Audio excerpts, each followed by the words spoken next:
happening, YouTube? Take two. I was having a hard time figuring out how to verbalize this thing where it makes sense. But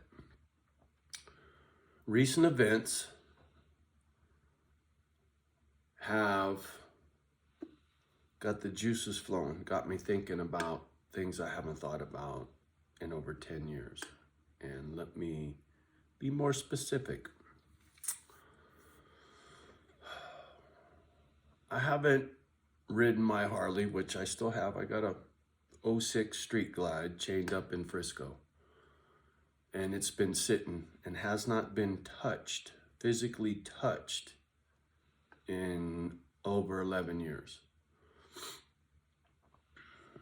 Long story, housing crisis, blah, blah, blah, right? Anyway, that's a video for another day.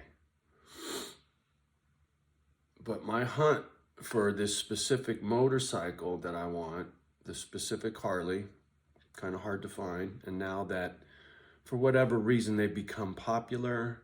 See, I've always had a thing for this specific bike. Back when nobody liked them, I liked them, right? Now everybody wants one, and I can't find one. But irregardless, my life back when I used to ride was very different than it is now. Fuck. I knew a lot of people. I was out in the mix, you know, rode all over the country. I rode out to South Dakota by myself, right? And my relationship with riding a Harley, I'm sure the story's been told a million times. There's just something about getting on that bike and going for a ride that will clear your head. It will calm you. The sound, the vibration, the view, the smells, the adrenaline. It just, the solitude. No dogs, no neighbors, no music, no television, no gadgets.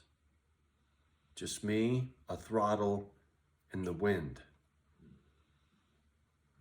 Haven't thought about that in a long time, man. And so when I saw that FXR, and it triggered all of that. And because of that, and this guy flaking out on me, I got on the phone and had conversation with people I hadn't talked to in a very long time. Some of those people I talked to didn't know my wife and my brother had passed away. Right? They were asking me, you know, what have you been up to? What's been going on? You know, these are people I knew from back in my Harley days. It's a long time ago, man. I mean, I used to wrench on Harleys for Indian Motorcycle.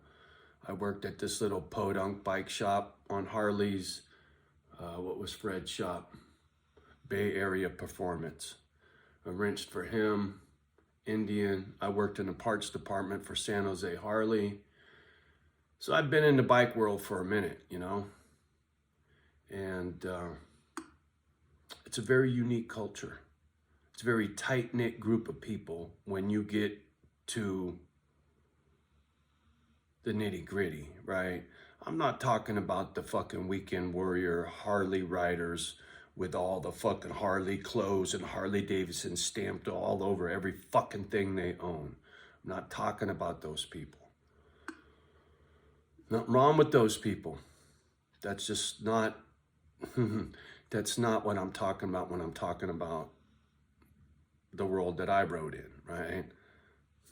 Black leather, fucking bandanas and all that shit, right?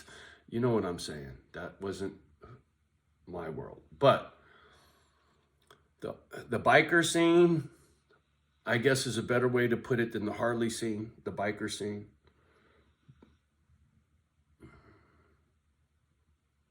Honor amongst thieves, right? People in that world, I don't want to say all, but people in that world, I have a certain trust. Unspoken. Certain people, if they call me and say, Johnny, I got a bike for you, I don't have to ask any questions. Let me see it.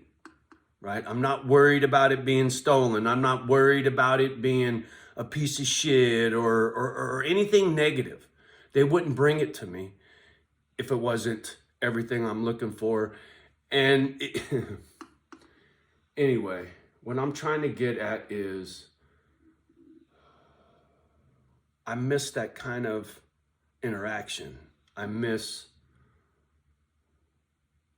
stand-up people, you know, people that say what they mean and mean what they say, right?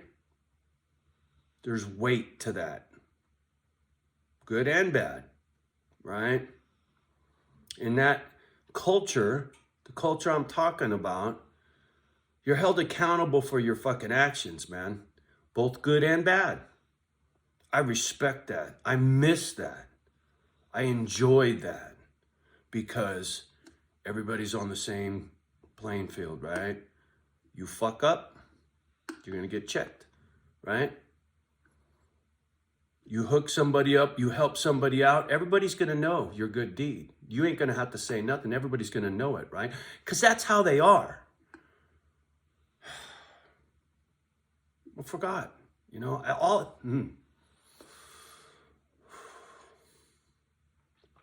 circumstance. Oh, fuck, man. The circumstances that led up to my Harley being chained up in Frisco is fucked. You know, there was an ex involved. There was another dude involved in the biker world. Just a lot of foul fucking shit that really soured me.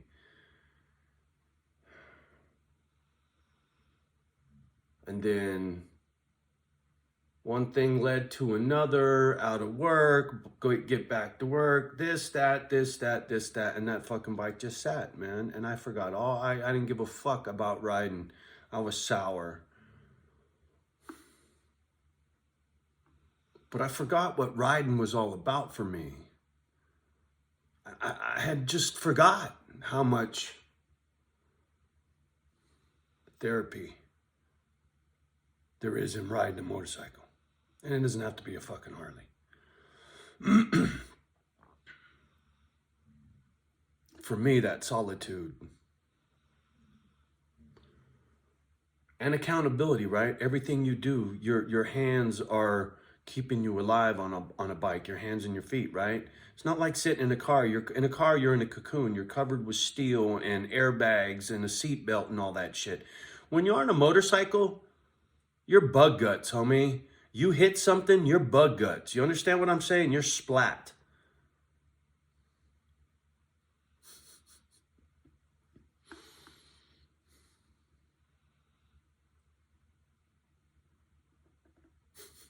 I've been at some high speeds on a bike.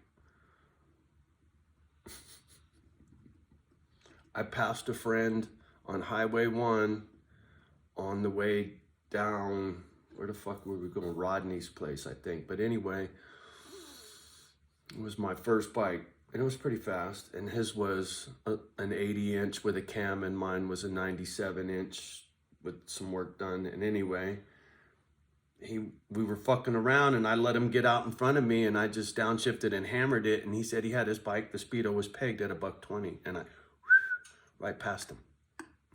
So whatever. I don't look at the fucking speedometer. I'm watching where the fuck I'm going so I don't hit something, right? Fuck a speedometer if you're doing stupid shit. That was a long time ago. I don't ride like that no more. But there was a time, you know, like I said, when you can twist that throttle and just do stupid shit, there is a freedom, an adrenaline rush, a fuck the world satisfaction. Satisfaction is the best way I know how to describe that feeling. Anyway, as I was on the hunt for this bike and thinking about and talking to all these people and stirred up all these emotions,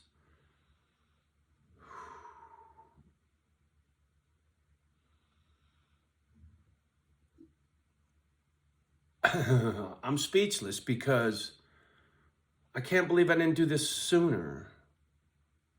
Stupid. I should have been on a bike years ago. And I can't wait. I can't wait. And whatever comes my way, I know will be exactly what I'm looking for. Because the people I talk to are stand-up, solid people. They don't fuck around. You know, they won't call me with junk. And I'll be riding soon. The other one that I had the hots for, local, the dude that I called, it's not listed no more. I had a feeling that one would go. It was that nice. And I knew it as soon as I saw it. That's why I called him twice. Sorry, homie.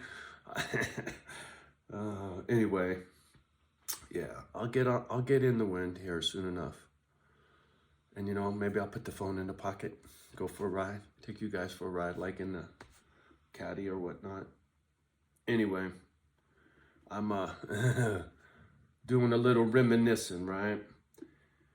Like I said, in that culture, it's a different world. It really is. Accountability, honor, loyalty. It's a different, those words carry a lot more weight in that world than they do in the everyday life for most folks, right? It's that wild, wild west kind of shit. You know, a lot of that mystique to the biker world, there's a reason for it. It's like knight in shining armor days, right? You got the king in the castle, and then you got his fucking, all his little war soldiers, right? Dressed in their armor and shit. They're there for each other, right? They fight as a group. They're watching each other's back. That's what the biker world's like, you know? And it ain't got nothing to do with the club. I'm just saying. That just takes it to a whole nother level. But that is what I'm talking about, that tight-knit family, a sense of community. When you got a handful of friends and you're out riding, ride or die, if you're with the right people, right? There's a lot of, like I said, there's a lot of Sunday school or Sunday, what do you call it, fair weather friends, right? Superficial bullshit. They're riding, their attitude, their everything is just, they're trying too hard to be cool, right? They're not being, they don't get it. They don't get it. It's like trying to teach somebody how to be a dog person. Either you do or you don't. Either you get it or you don't. And riding is the same thing, especially when you're amongst real bikers, right? You don't get that when you're on a sport bike. Sorry. When the dudes are riding all them crotch rockets and they meet at Four Corners and they're fucking sitting there drinking their fucking coffee. That ain't a bunch of bikers. Just saying. There's a certain wild, wild west to the bikers, man. And, you know, I like that, right? You're held accountable for your fucking actions, man. I like that. Toe the line, homie. Anyway, there's a lot I'd like to say, but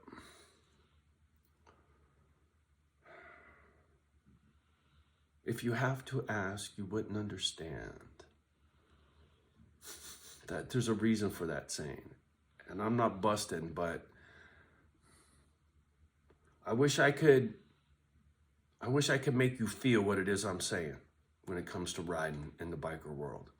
It is a culture, it is a family, right? Dysfunctional, just like the rest of them, but it's family, homie. It's just not a fucking toy. Not when you get with real bikers, right? There's a difference between a Harley rider and a biker. A big difference. And I miss being a biker. I do. I don't miss some of the drama and some of the bullshit, but for the most part, I miss being a biker. So Johnny's gonna go get his Harley. I'm gonna go be my lone wolf, my Sigma, look that up, you know, in a pack of dogs, wolves. You got an alpha, you got a beta, and you got a sigma. A sigma is the lone wolf. A sigma is the one that stands off in a distance and watches the pack. Watches over the pack, right? The alpha tells everybody what to do. The beta makes everybody do what the alpha wants them to do. And the sigma watches and protects. And don't listen to nobody, right? Fuck an alpha, fuck a beta. A sigma does its own thing. That's Johnny. Sigma. Look it up. Anyway, just reminiscing the good old days. All right. The spiker's going to get off the fucking gadget. Much love and respect. You guys have a great day. Love the ones that love you back. Do your best to love a biker. And we'll talk soon. Peace.